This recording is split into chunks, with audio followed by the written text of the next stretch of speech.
الصلاة والسلام عليك يا رسول الله وعلى آلك. الصلاة والسلام عليك يا رسول الله وعلى آلك وصحبه. الصلاة والسلام عليك يا رسول الله وعلى آلك. الصلاة والسلام عليك يا رسول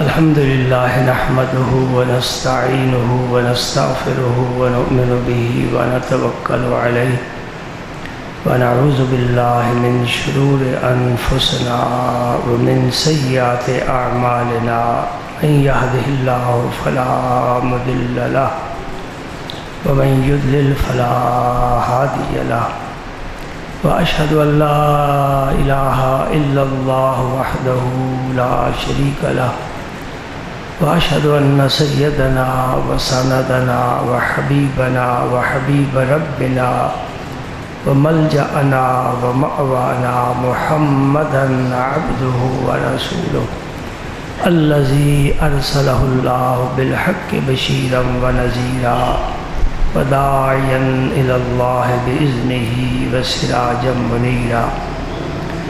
أشهد أنه صلى الله تعالى عليه وسلم بلغ الرسالة ونصح الأمة وكشف الغمة وجلى الظلمة وجاهد في سبيل الله وعبد ربه حتى أتاه اليقين.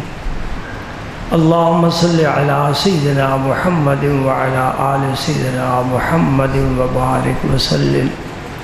اللهم صل وسلم على رسولك الكريم وآله الطاهرين. رب اغفر وارحم وأنت خير الراحمين. أما بعد فأعوذ بالله من الشيطان الرجيم. بسم الله الرحمن الرحيم. وما كان لمؤمن ولا مؤمنة إذا قضى الله ورسوله أمرا أن يكون لهم الخيرة من أمرهم ومن يعص الله ورسوله فقد ضل ضلالا مبينا. صدق الله مولانا العلي العظيم وبلغنا رسوله النبي الكريم ونحن على ذلك لمن الشاهدين والشاكرين والحمد لله رب العالمين. سید و سرور محمد نور جاں، سید و سرور محمد نور جاں، مہتر و بہتر شفیع مجرماں، بہترین و بہترین انبیاء جز محمد نیست در ارض و سما. شاد باش اے عشق خوش سودائے ماں، اے طبیب جملہ علت ہائے ماں، اے دوائے نخوت و ناموس ماں، اے تو افلاطون و جالینوس ماں. ہر کے عشق مصطفیٰ سامان اوست، بحر و بر در گوشہ دامان اوست. ذرہ عشق نبی از حق طلب، ذرہ عشق نبی از حق طلب، سوز صدیق و علی از حق طلب. و دانائے سبل ختم الرسل مولائے کل، جس نے غبار راہ کو بخشا فروغ وادی سینہ. نگاہ عشق و مستی میں وہی اول وہی آخر، وہی قرآن وہی فرقان وہی یاسین وہی طٰہٰ. اللہم صلی وسلم علی رسولک الکریم وآلہ الطاہرین. رب اغفر وارحم وانت خیر الراحمین. آؤ دوستو، پھولوں کی بہار دیکھیں، چمنستان نبوت کا نظارہ کریں، خوشبوئیں حاصل کریں. ہمارے پھول میں فقط خوشبو ہے، نبی کے گلستان میں جو پھول ہیں ان میں خوشبو بھی ہے، ہدایت بھی ہے، نور بھی ہے. سبحان اللہ.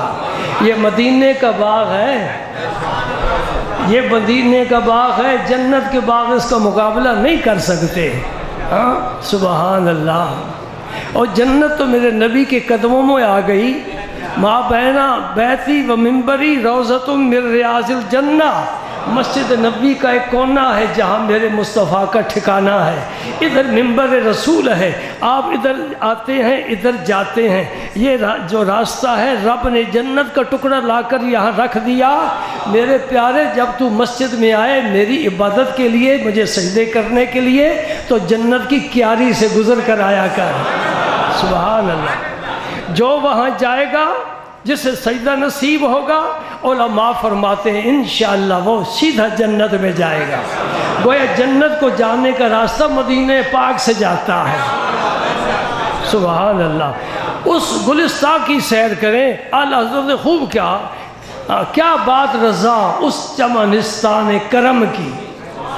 چمنستان جہاں پھول زیادہ ہوتے ہیں، یہ وہ چمنستان ہے جہاں کرم زیادہ ہوتا ہے۔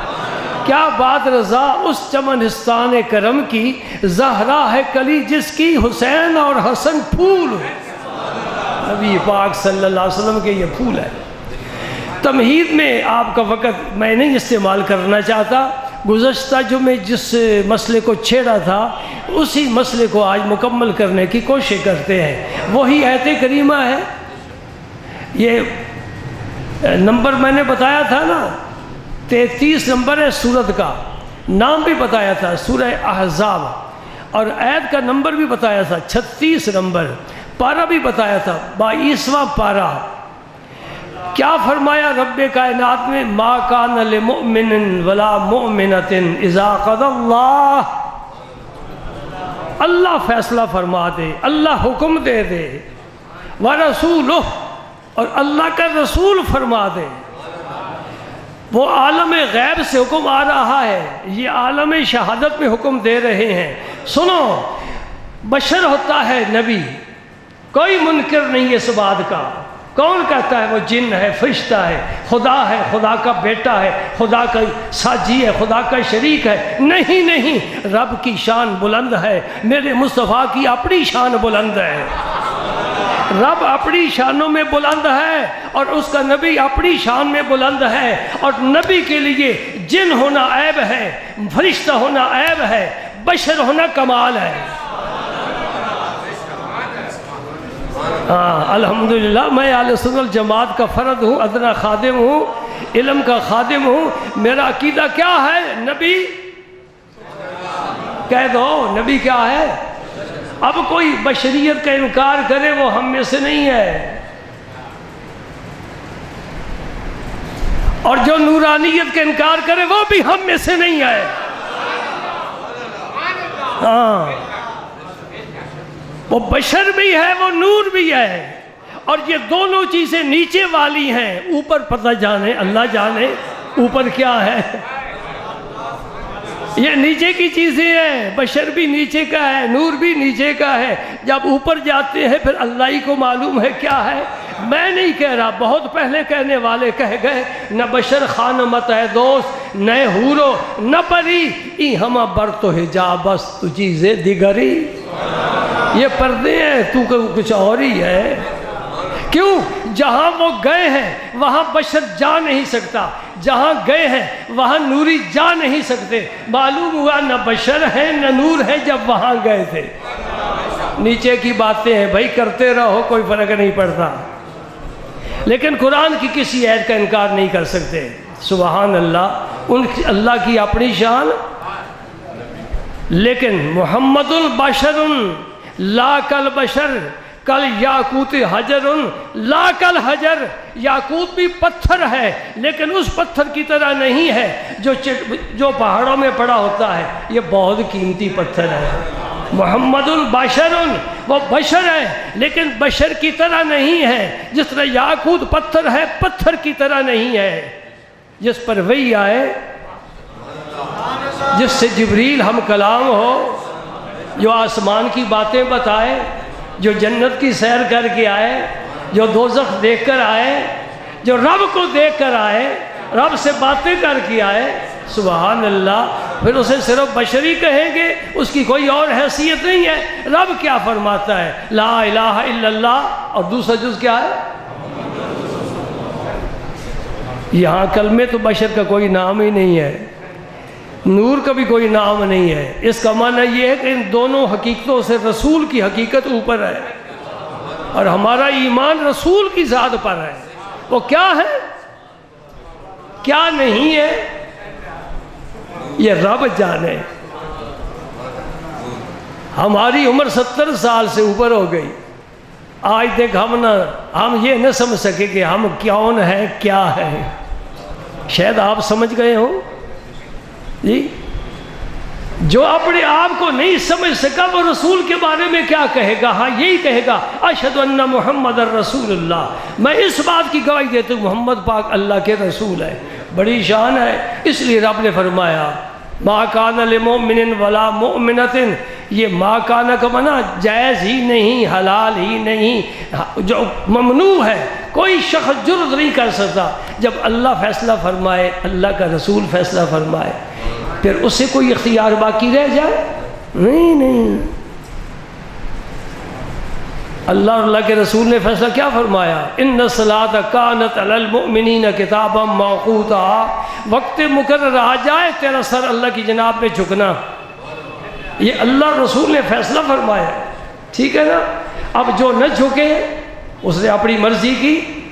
رب کہتا ہے پھر تیرا تعلق ایمان والوں کے ساتھ تو کوئی نہیں نا، میں ایمان والوں کو کہہ چکا ہوں جب میں فیصلہ کر دوں، میرا رسول فیصلہ کر دے، پھر تیرا کوئی اختیار باقی نہیں رہتا، پھر وہی کام کر جو میں کہہ رہا ہوں، میرا رسول کہہ رہا ہے۔ آگے فرمایا وَمَنْ يَعْصِ اللَّهَ وَرَسُولَهُ فَقَدْ ضَلَّ ضَلَالًا مُبِينًا، جو اللہ کی نافرمانی کرے یا اللہ کے رسول کی نافرمانی کرے، فرمان کچھ ہے کر کچھ رہا ہے، سمجھ رہے ہیں؟ حکم کچھ ہے کر کچھ رہا ہے۔ فَقَدْ ضَلَّ ضَلَالًا مُبِينًا، کھلی گمراہی میں چلا گیا، ہدایت سے دور ہو گیا۔ اس آیت کریمہ کا شان نزول بیان کرنا بہت ضروری ہے۔ میں نے حضرت ام ایمن کا ذکر کیا تھا، حضرت زید کا بھی نام لیا تھا، حضرت زینب بنت جحش کا بھی اسم مبارک میرے لبوں پر آیا تھا، اور مجھے سرور آیا تھا کیونکہ ام المومنین ہے۔ ام المومنین ہونے کے علاوہ میرے پاک پیغمبر کی پھوپھی ذات بہن ہے، اور یہ حضور سے کبھی کبھی عرض کیا کرتے تھی یا رسول اللہ آپ کے ازواج مطہرات میں وہ خوبیاں نہیں ہیں جو اللہ نے مجھے عطا فرمائی ہیں۔ پہلی خوبی تو یہ ہے آپ کا جد میرا جد ایک ہے۔ عربی میں جد کا لفظ دادے اور نانے دونوں کے لیے استعمال ہوتا ہے۔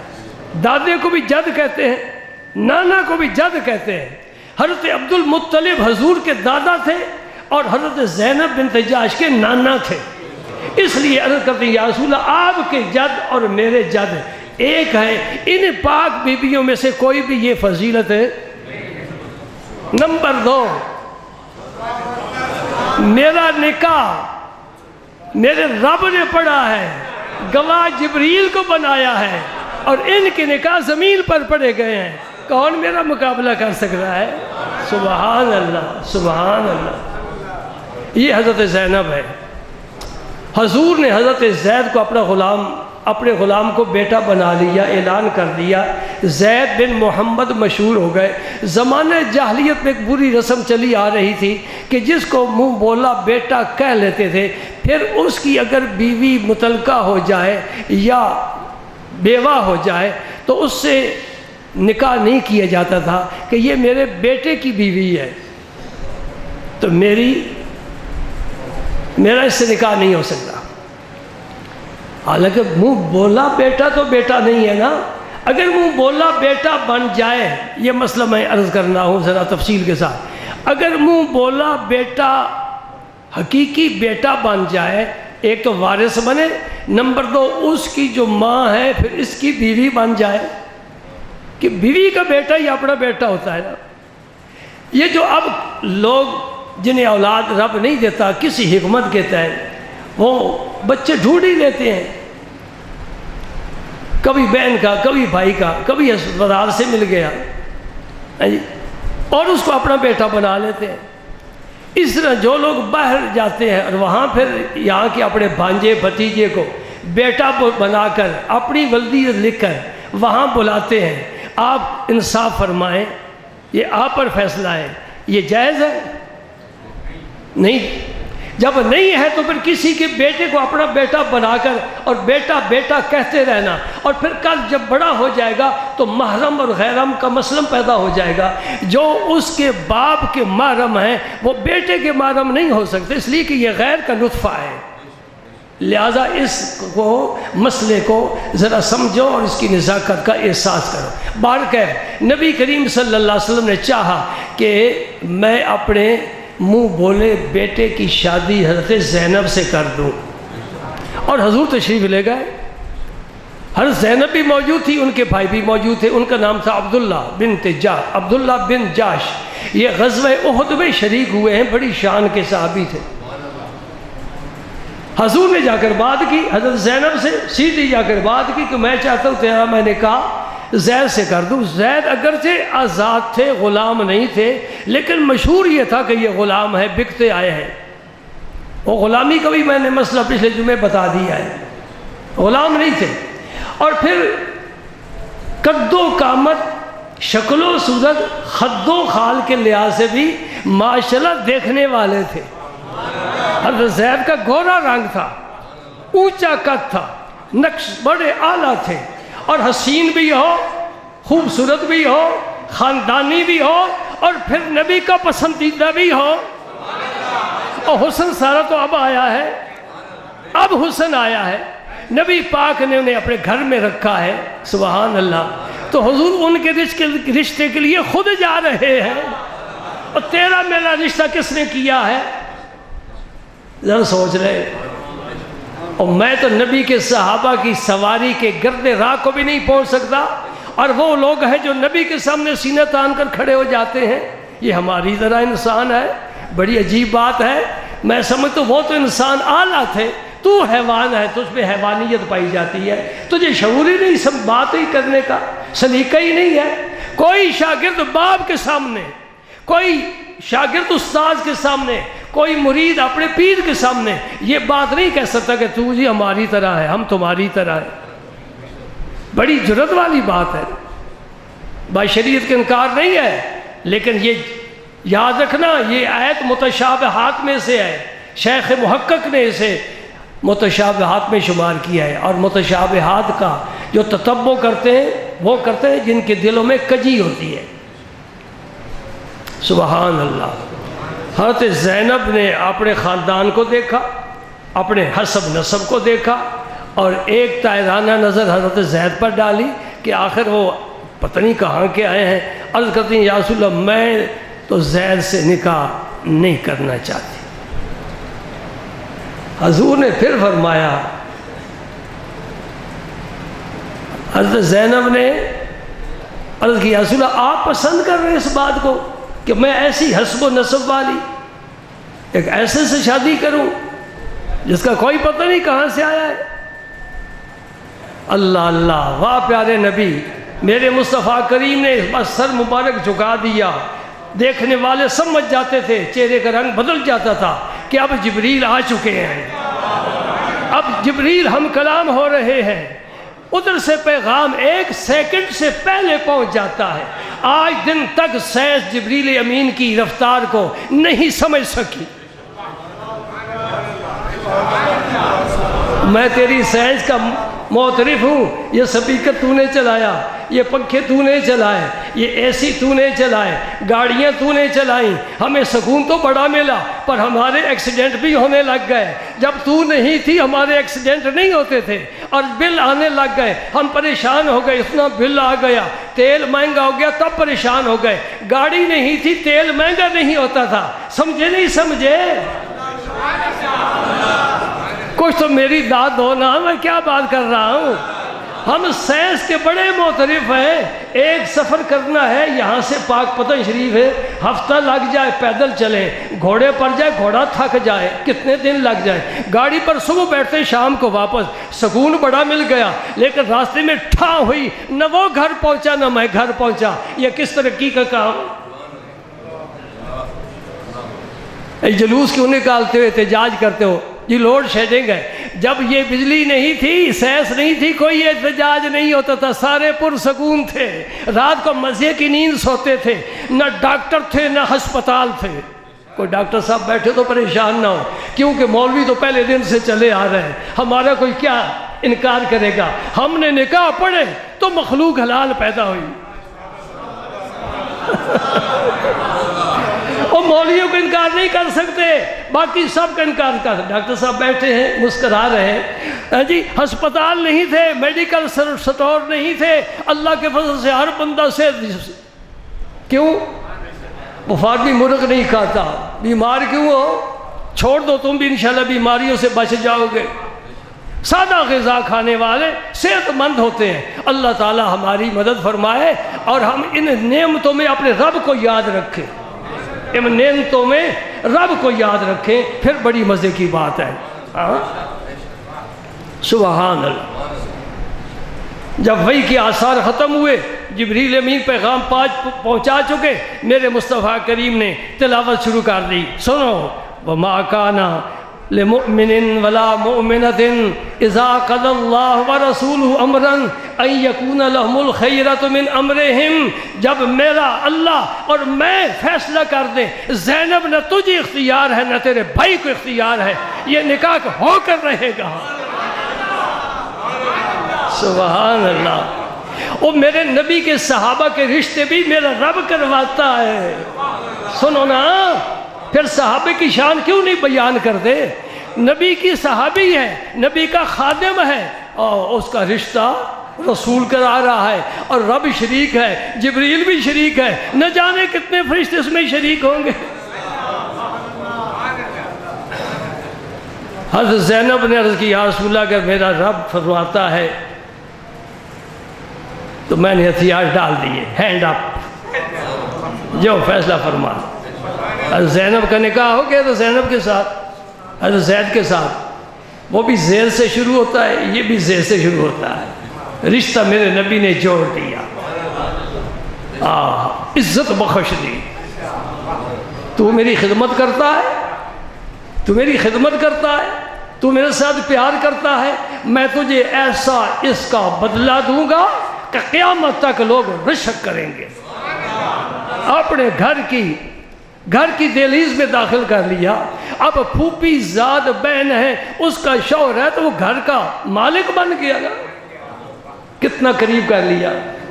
1 سال سے زیادہ نباہ نہیں ہو سکا، اس لیے کہ زینب کا مزاج تیز تھا.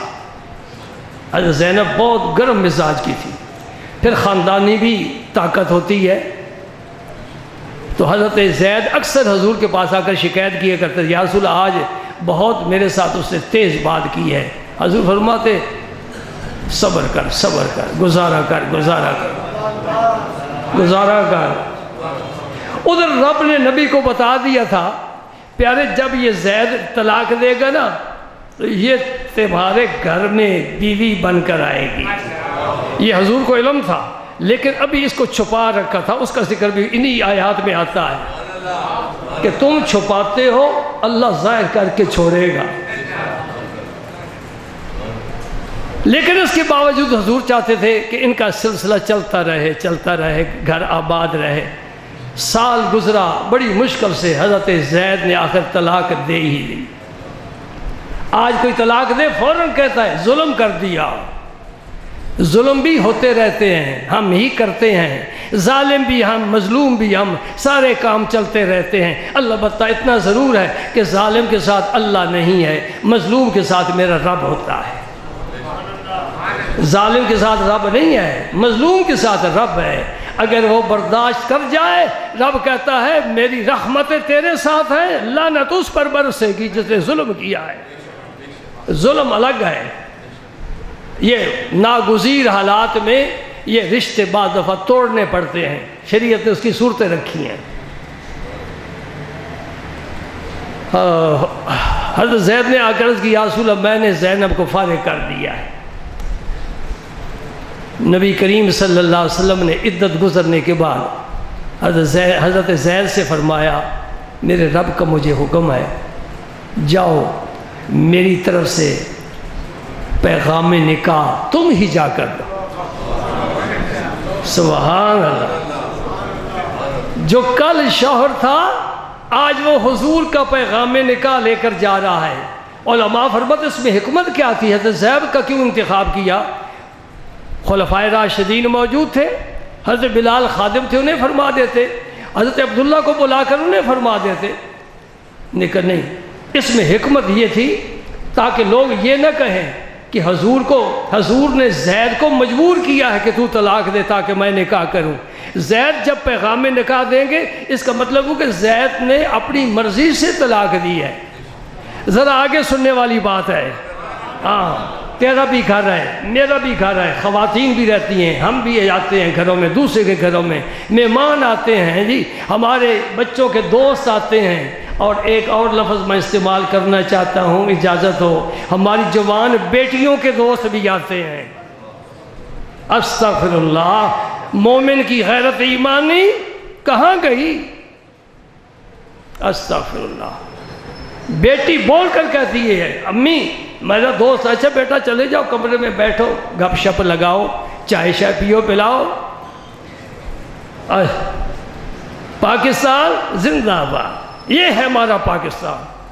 وہ خون کیا کہے گا جو اس سرزمین کو حاصل کرنے کے لیے ندیوں کی طرح بہہ گیا تھا؟ وہ شہید کیا کہیں گے ہم نے کیوں قربانی دی تھی؟ تمہاری اس بے حیائی کے لیے یا یہاں اسلام کا پرچم بلند کرنے کے لیے؟ ہاں تو ٹی وی اپنی جوان بچی کو دکھا اور ساتھ بیٹھ کر دے، تیرے گھر کا یہی حشر ہوگا۔ ہاں گھر میں تو آ کر تو قرآن پڑھ، تیری بچی بھی قرآن پڑھے گی، رب کی رحمتیں نازل ہوگی۔ کیوں اتنے مجبور ہو؟ مرد ہو آخر، عورتوں کے سامنے کیوں اتنے بے بس ہو؟ بند کر دو۔ الحمدللہ الحمدللہ، وہ اپنی مبارک کے لائق ہے جس کے گھر میں ٹی وی نہیں ہے، نہ خود دیکھتا ہے نہ بچوں کو دیکھنے دیتا ہے، وہ مبارک کے لائق ہے۔ باہر کہہ جی یہ آپ کا معاملہ ہے، مولوی تو کوئی بھی اس کا ساتھ نہیں دیں گے، علم ساتھ نہیں دے گا، اللہ رسول ساتھ نہیں دیں گے، اللہ کے فرشتے نہیں ساتھ دیں گے، روحانی لوگ ساتھ نہیں دیں گے، کوئی بھی پسند نہیں کرے گا۔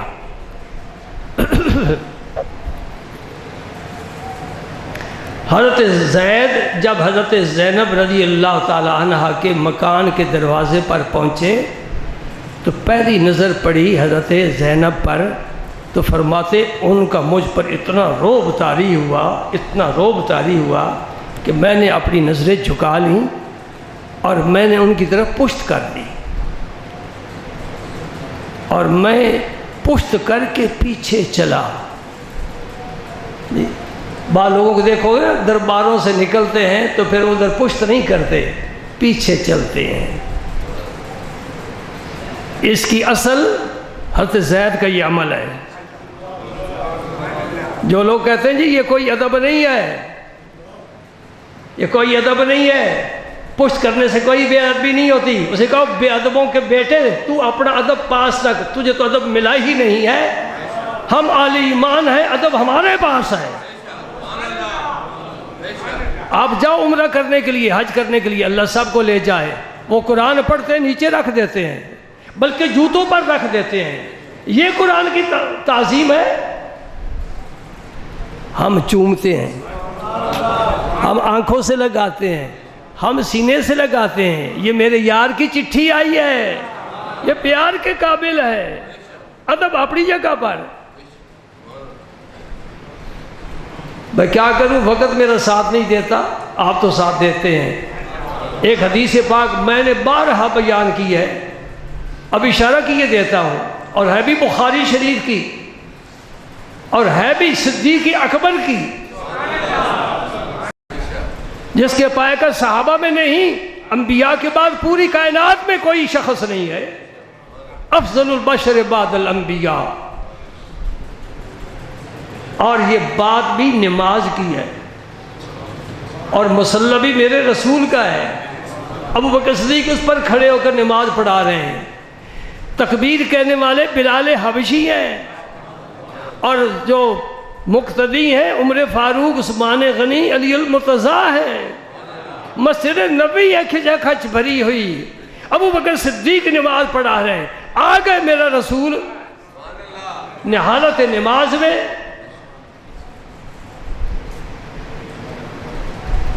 جب حضرت ابو بکر صدیق کو پتہ چلا کہ حضور آ گئے تو پیچھے ہٹنا شروع کر دیا، نماز کی حالت میں پیچھے ہٹنا شروع کر دیا۔ یہ کیا ہے؟ کہو یہ رسول اللہ کی تعظیم ہے۔ حضور نے فرمایا اپنی جگہ پر کھڑا رہے، ابو بکر نماز پڑھاتا رہے، پھر بھی پیچھے ہٹ گئے۔ کیا مطلب تھا؟ میری پشت ہو اور بھی رسول ہو۔ ہم ادب گھر بیٹھ کر نہیں گھڑتے بناتے جوڑتے نہیں ہیں، ہمارا مصنوعی ادب نہیں ہے، ہمیں یہ ورثے میں ملا ہے۔ اچھا جی، قرآن پاک کی آیت پڑھوں، اور بات بھی کلیم اللہ کی کرتا ہوں، موسیٰ کلیم اللہ کی۔ ایک وادی میں گئے نا، وادی میں عرش والا کہتا ہے فخلا نعلیک، اے میرے موسیٰ تو بڑی شان والا ہے، صاحب کتاب ہے، صاحب معجزات ہے، جوتے اتار دے، یہ ادب والی جگہ ہے۔ فخلا نعلیک انک بالوادی المقدس طویٰ، یہ مقدس طویٰ وادی ہے، یہاں جوتے اتار کے چل۔ معلوم ہے کچھ ایسے مقامات ہیں جہاں جوتے اتارنا ادب ہے، کچھ ایسے لوگ ہیں جن کی جو پشت نہ کرنا ادب ہے۔ تو کہاں سے دین لایا ہے؟ یہ 2 نمبر والا دین ہمیں پسند نہیں، ہمیں 1 نمبر دین پسند ہے۔ اور پھر حضور نے نماز پڑھائی، مصلی خالی ہو چکا تھا، اور نماز کے بعد ابو بکر سے پوچھا سب صحابہ کی موجودگی میں نے جو کہا تھا پھر تم پیچھے کیوں ہٹے؟ کیا جواب دیتے ہیں؟ ما کانا لابن ابی قحافہ ان یقوم بین یدی رسول اللہ۔ میں ابو قحافہ کا بیٹا ہوں، یہ نہیں میں ابو بکر صدیق ہوں، میں ابو قحافہ کا بیٹا ہوں، آپ رسول اللہ ہیں، میں رسول اللہ کے سامنے ابو قحافہ کا بیٹا کھڑے ہو کر کیسے نماز پڑھا سکتا ہے؟ دل میں عزت ہو، دل میں عظمت ہو، کسی کو جانتا پہچانتا ہو، کسی کی شان ملحوظ ہو تو پھر ادب کرے گا نا۔ یہ الگ باب ہے، اگر میں نے یہ کھول دیا تو گھنٹہ اس پر چلا جائے گا۔ ہر ولی نے ادب کیا ہے، ہر ولی نے ادب کیا ہے، اور خدا کی قسم، اس قرآن نازل کرنے کے والے کی قسم، بے ادب کبھی ولی ہو سکتا ہی نہیں ہے۔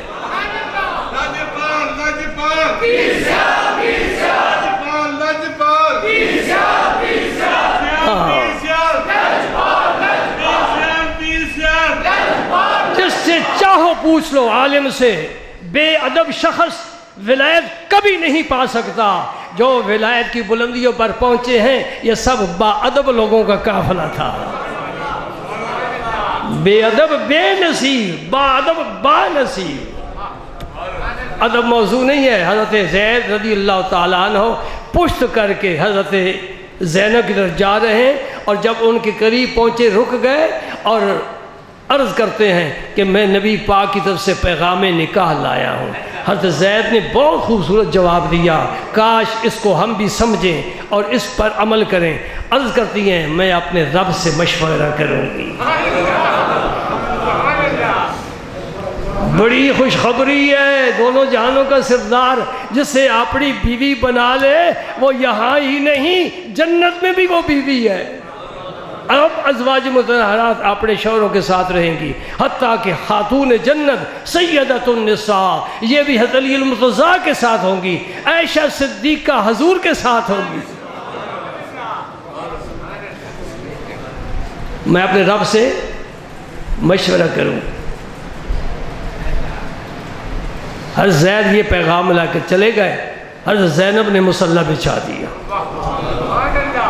اور یہ طریقے سیکھو دوستو۔ وہ عاملوں کے پاس جاتے ہو کیا فائدہ؟ یہ تو بتائے گا وہ عامل بھائی بڑا تجھ پر زبردست وار ہوا ہے جی، علاج بیچارے کے پاس نہیں ہے، جیسے یہ فکر ہے اپنی جیب کی، وہ علامہ اقبال نے ایک لطیفہ لکھا ہے کہ ایک پیر صاحب کے پاس میں بیٹھا تھا تو ان کے پاس ایک مرید آیا، انہیں عرض کیا حضور دعا فرمائیں، میں مقروض ہو گیا ہوں، 100 روپیہ مجھ پر قرض ہے۔ پرانے زمانے کی بات ہے، کس کے پاس 100 ہوتا تھا؟ اب تو آپ ماشاءاللہ ہزاروں سے آگے نکل لاکھوں کروڑوں تک چلے گئے نا۔ 100 روپیہ قرض ہو گیا، پیر صاحب نے دعا فرمائی، اس مرید نے نذرانے کے لیے 1 روپیہ پیش رکھا۔ میں نے کہا پہلے 100 کا مقروض تھا، اب 101 کا مقروض ہو گیا، قرضہ کم ہونے کی بجائے اور چڑھ گیا۔ پیر صاحب کو اتنا خیال نہیں آیا یہ بدبخت جو قرضے میں دبا ہوا ہے، یہ روپے تو واپس کر دوں، 99 اس کے ہو جائیں، 1 تو کم ہو جائے گا، کچھ دعا کی برکت ہوئے۔ کہا لاؤ ہماری جیب میں ڈالو، تمہارا اللہ حافظ۔ سن لے، میں اپنے پیر کی بات بتا کر جاؤں گا۔ میں مریدوں کو دیکھتا رہتا ہوں، میرے کاغذوں میں کوئی بھی مرید پکا نہیں ہے۔ بے معاف سارے نظامی بیٹھے ہو، کوئی بھی پیر اس مقام پر نہیں ہے جہاں میرے شیخ نے مجھے مقام عطا فرمایا ہے۔ پیر کے ساتھ تعلق ہو تو ایسا ہونا چاہیے، ایک لمحہ بھی دل غافل ہو جائے میں سمجھتا ہوں میں تو دائرہ اسلام سے ہی خارج ہو گیا۔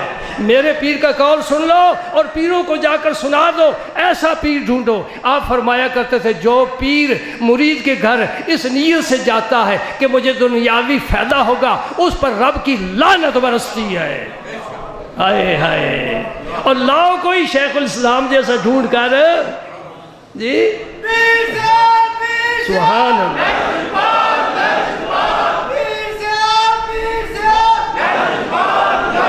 سبحان اللہ، سبحان اللہ۔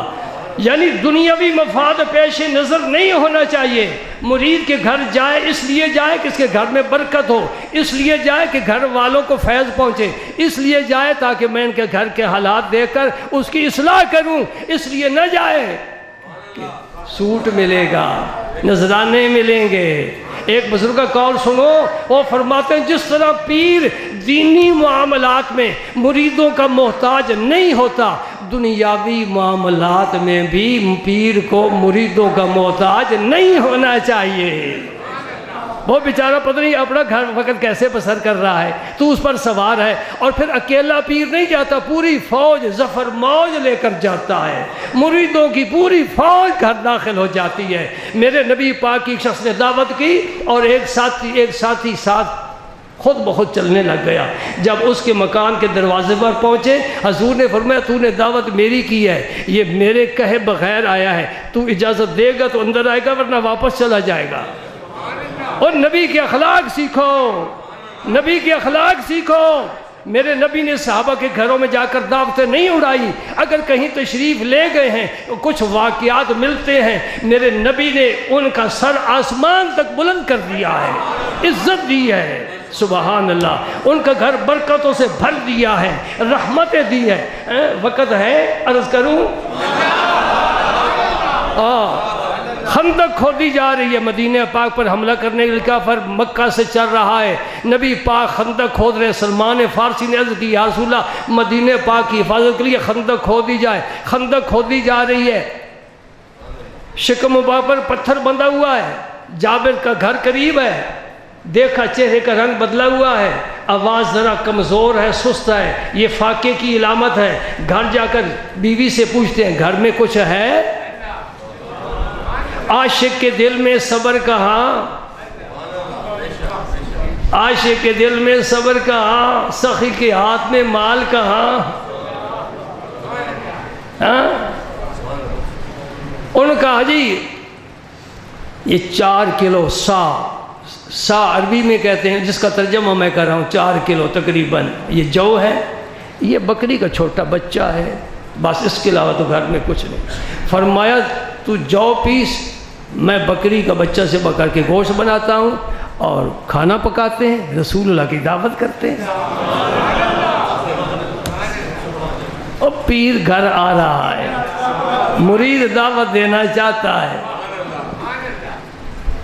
تو بیوی صاحبہ کہتی ہیں اپنے شوہر سے، حضرت جابر سے، کہ رسول اللہ کو بتا دینا جتنا کھانا ایسا نہ ہو کہ حضور سارا لشکر ہی لے کر آ جائے۔ بڑی فضیلت ہوگی، بڑی شرمندگی اور رسوائی ہوگی کہ کھانا ختم ہو جائے گا۔ حضرت جابر نے کہا ٹھیک ہے، آہستہ سے کان میں کہہ دیا آ کر، یا رسول اللہ میں صرف آپ کی دعوت کرنا چاہتا ہوں۔ حضور نے بلایا سارے اہل خندق کو، او خندق والوں، وہ کیا ہو گیا یا اللہ، یہ کیا ہو گیا؟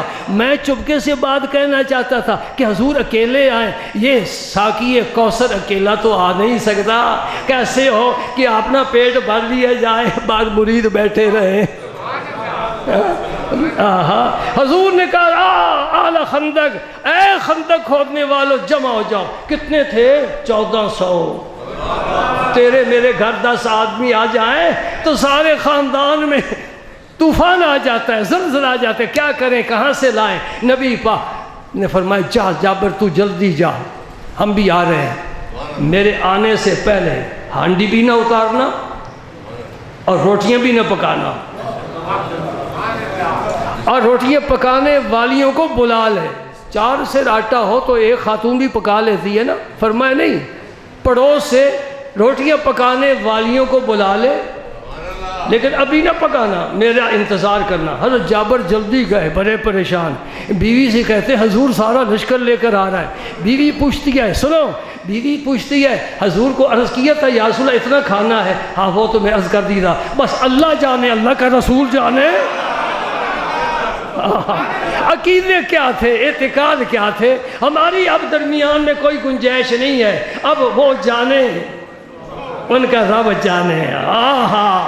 اعلیٰ حضرت کیا فرما گئے، آسمان خاں زمین خاں زمانہ مہمان، وہ بھی دسترخوان ہے، یہ بھی دسترخوان ہے، ساری کائنات مہمان ہے۔ آسمان خاں زمین خاں زمانہ مہمان، صاحب خانہ لقب کس کا ہے؟ تیرا، تیرا، آپ صاحب خانہ ہیں۔ اس دنیا میں جو بٹ رہا ہے میرے نبی کے حسن کی خیرات بٹ رہی ہے۔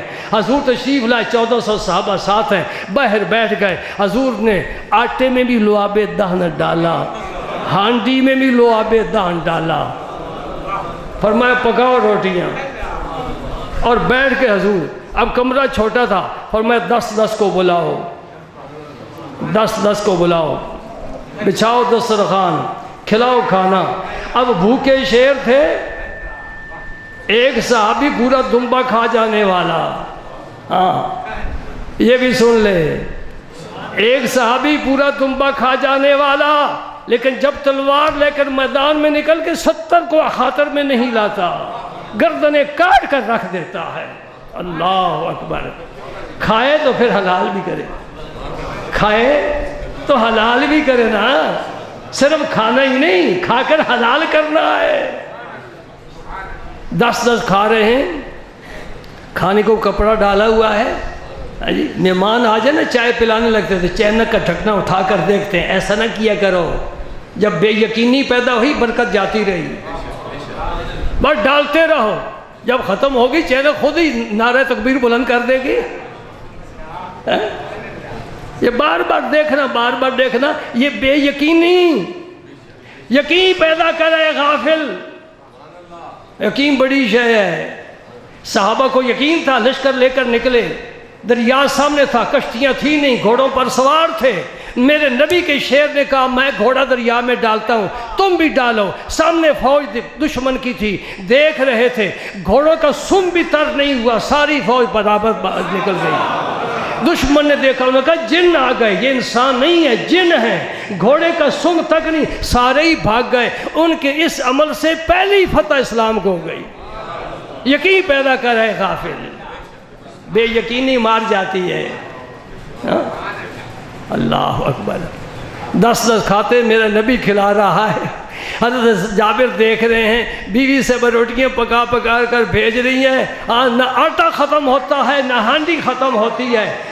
1400 صحابہ کھا گئے، اور جب کھا کر فارغ ہوئے، نبی پاک نے فرمایا جابر اپنے اہل بیت کو، گھر والوں کو بلاؤ، اب مل کر کھائیں ہم بھی۔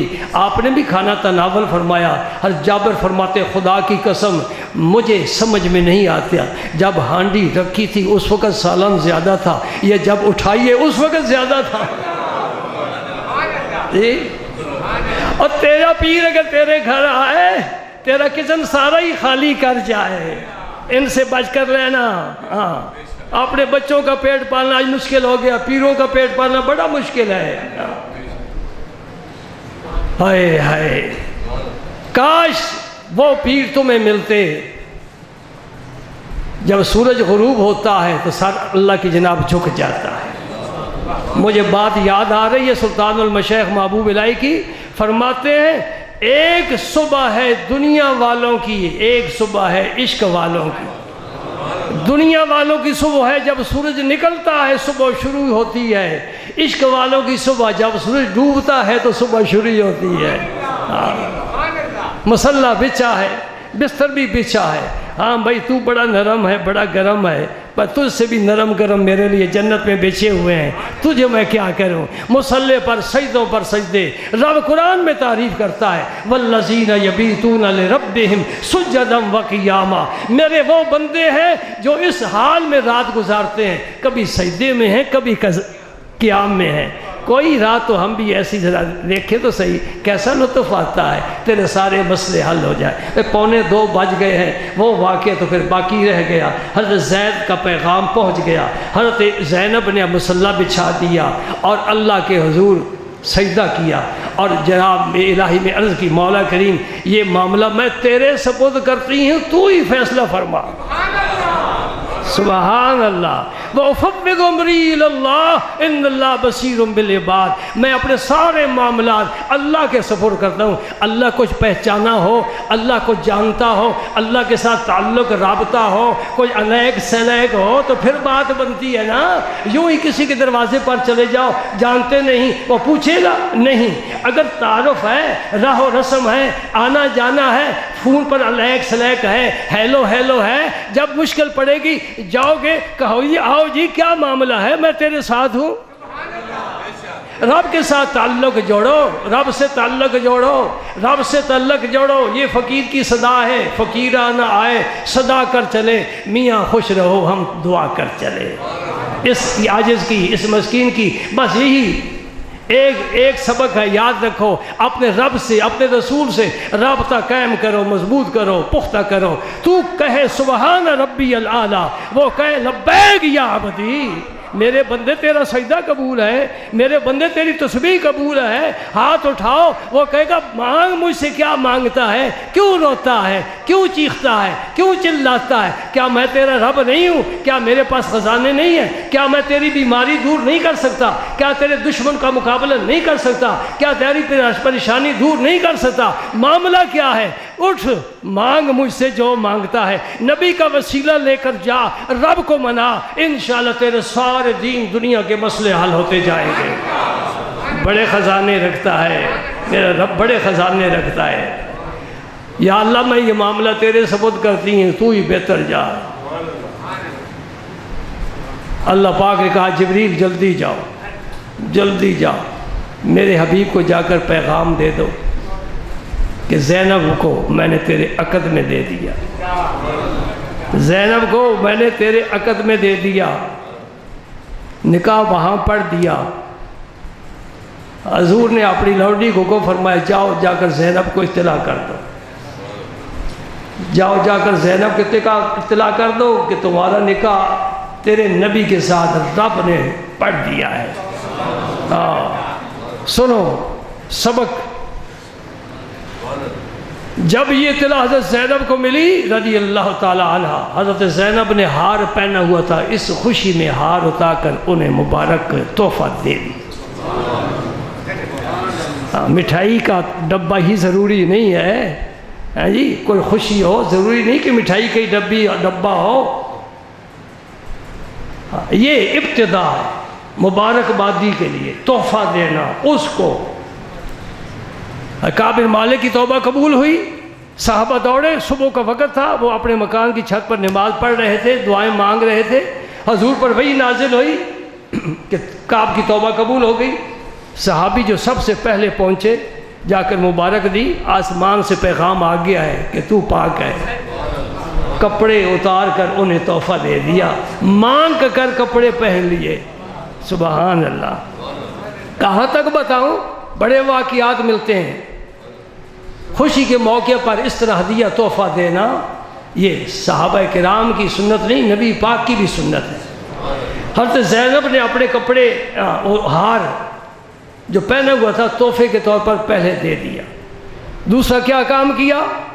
سجدہ شکر ادا کیا، سجدہ شکر ادا کیا۔ سجدہ پہلے نہیں کیا، رب کا سجدہ پہلے کرنا چاہیے تھا، نہیں، نبی نے کیا فرمایا ہے؟ من لم یشکر الناس لم یشکر اللہ، جو بندوں کا شکر ادا نہیں کرتا وہ اللہ کا بھی شکر ادا نہیں کرتا، کیونکہ اللہ کی نعمتیں براہ راست نہیں آتی، اللہ کے بندوں کے ذریعے آتی ہیں۔ تو جس کے ہاتھ سے تجھے وہ نعمت ملی ہے، جس کے ذریعے ملی ہے، پہلے اس کا شکر ادا کرو، اس کے بعد پھر اپنے رب کا بھی شکر ادا کرو، جو اصل مبدا ہے، منعم حقیقی ہے۔ تو اپنا ہار اٹھا کر اس کو دے دیا اور پھر سجدہ شکر ادا کیا۔ دو باتیں۔ تیسری بات سنو، اللہ کی جناب نے عرض کیا مولا کریم میں اس خوشی میں 2 ماہ روزے رکھوں گی، اس خوشی میں 2 ماہ روزے رکھوں گی۔ فرض روزہ 1 ماہ، وہ بھی پورا مشکل سے ہوتا ہے، یہ نفلی روزے ہیں، شکرانے کے روزے ہیں، نعمت ملنے پر اللہ کا شکر ادا ہو رہا ہے۔ اگر کوئی خدا نہ خواستہ کسی کا مریض ہو، کوئی اور صدمہ پہنچ جائے، صدقہ دینا ضروری ہے اور سجدہ کرنا بھی ضروری ہے۔ یاد رکھو، مریض کو اسپتال بھی لے جاؤ، ڈاکٹر صاحب کی خدمات بھی ضرور حاصل کرو، لیکن نہ بھولو ڈاکٹر کے پاس شفا اللہ کی طرف سے آئے گی۔ هو الشافی، حکیم لوگ لکھا کرتے تھے نسخہ، اوپر هو الشافی لکھتے تھے کہ شفا دینے والا اللہ ہے، میری دوا میں شفا نہیں ہے، اللہ شفا دے گا، میری دوا میں شفا ہوگی ورنہ نہیں ہوگی۔ تو اللہ کی جناب میں التجا کرنی چاہیے، دعا کرنی، صدقہ بھی دینا چاہیے، علاج بھی کرانا چاہیے، یہ سارے کام اچھے کام ہیں۔ تو حضرت زینب نے ایک تو مبارک بادی کا ہار دیا، زیور دیا سونے کا، اور دوسرا سجدہ شکر ادا کیا۔ یہ بھی ثابت ہوا کہ نعمت ملے تو سجدہ شکر ادا کرنا چاہیے۔ تیسرا 2 ماہ روزے رکھنے کی نظر مانی، یا اللہ میں 2 ماہ روزے رکھوں گا، یار زندہ صحبت باقی، آئندہ اگلے جمعے انشاءاللہ۔